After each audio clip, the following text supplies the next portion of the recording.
Assalamualaikum warahmatullahi wabarakatuh.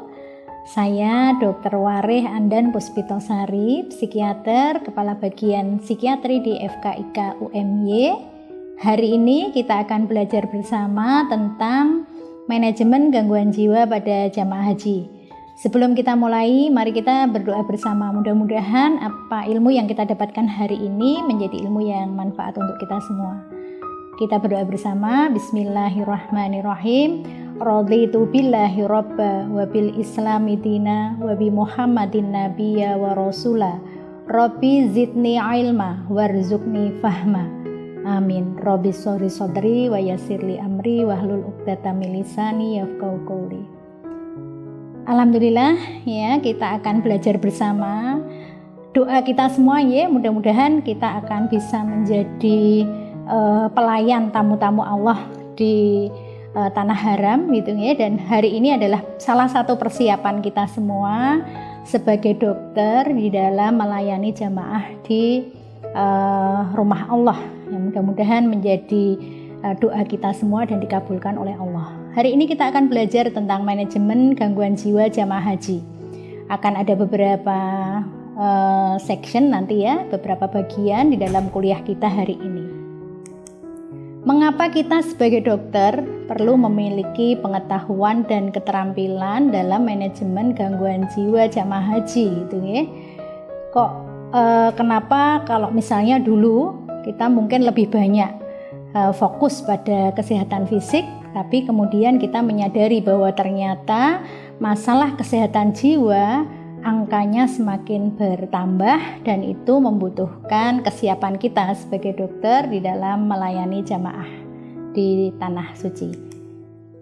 Dalam Undang-Undang Nomor 13 tahun 2008 tentang penyelenggaraan ibadah haji, Kementerian Kesehatan memberikan tanggung jawab sepenuhnya di bidang pelayanan kesehatan dalam proses penyelenggaraan ibadah haji. Dan kita pahami semua bahwa kesehatan tidak hanya tentang fisik ya, tetapi kesehatan mental menjadi bagian penting. No health without mental health gitu ya, tidak ada sehat tanpa kesehatan jiwa, sehingga kita harus menyiapkan diri kita dalam pelayanan masalah kesehatan mental ini. Sesuai dengan data di Pusat Kesehatan Haji, ternyata gangguan jiwa pada jamaah haji itu dari tahun ke tahun tuh mengalami peningkatan. Dan tentu saja diikuti berbagai dampak ya. Kalau kesehatan jiwa ini akan menurunkan kualitas tentu saja pada seseorang, dan yang kita tentu tidak kita inginkan adalah jika kemudian menurunkan kualitas ibadah di sana gitu nggih. Kalau misalnya semua jamaah dalam kondisi sehat fisik maupun mental, harapannya bisa menikmati, menunaikan khusyuk gitu ya, menikmati perjalanan ibadah haji di sana, sehingga dengan kita mendampingi di sisi kesehatan mental akan sangat membantu para jamaah itu melakukan ibadah dengan nyaman dan sempurna, dan mudah-mudahan semua menjadi haji yang mabrur. Nah, beberapa gangguan jiwa yang sering ditemui pada jamaah haji sebenarnya tidak ada bedanya ya, gangguan jiwa pada jamaah haji maupun yang dulu pernah kita pelajari di blok kedokteran jiwa ya. Kita pernah berada di blok kesehatan jiwa dan belajar tentang berbagai jenis gangguan jiwa yang ada di dalam PPDGJ maupun DSM ya. Dan kali ini mungkin kita mereview beberapa masalah kesehatan jiwa atau beberapa gangguan jiwa yang paling sering mungkin akan kita temukan. Walaupun kita tentu inginnya tidak ada ya, tetapi kalau misalnya gangguan ini ada, kita sudah lebih siap. Yang pertama adalah GMO atau gangguan mental organik, nanti akan terbagi menjadi delirium dan demensia. Kemudian yang kedua insomnia, yang ketiga adalah ansietas atau kecemasan. Yang keempat gangguan depresi, gangguan mood ya, dan yang kelima adalah gangguan psikotik. Kalau kita bertanya apakah berbeda yang kita pelajari pada kali ini dengan ketika kita di blok kedokteran jiwa, tentu sekali lagi tidak ya, tetapi konteksnya ya ini adalah yang muncul ketika mereka menjalankan ibadah haji dan kita sebagai dokter pendamping. Kita akan mulai yang pertama tentang gangguan mental organik. Jadi dulu kita di blog kedokteran jiwa ya, belajar bahwa gangguan mental itu ada gangguan mental fisiogenik dan psikogenik begitu ya. Jadi ada gangguan mental yang fisiogenik yang kita sebut dengan gangguan mental organik, dan ada yang psikogenik ya.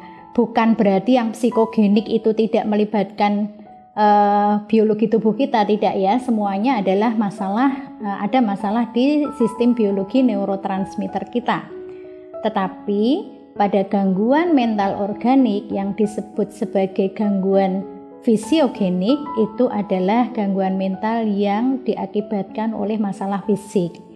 Jadi bukan murni ya, bukan hanya psikogenik saja, psikologis saja yang terlibat, tetapi munculnya gejala-gejala gangguan jiwa itu disebabkan atau penyebab utamanya adalah masalah fisik. Nah, itu yang kita menyebut dengan GMO atau gangguan mental organik ini. Secara garis besar, dulu kita juga sudah belajar, terbagi menjadi dua.